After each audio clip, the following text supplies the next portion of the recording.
கண்ணீரெல்லாம் துடைப்பார், கண்ணாணி போல் காப்பார்.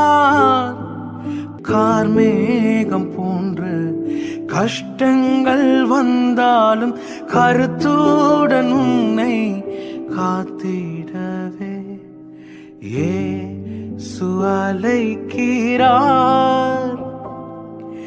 இயேசு அழைக்கிறார். ஆவலாய் உன்னை தம் கரங்கள் நீட்டி இயேசு அழைக்கிறார். ஆவலாய் உன்னை தம் கரங்கள் நீட்டி இயேசு அழைக்கிறார்.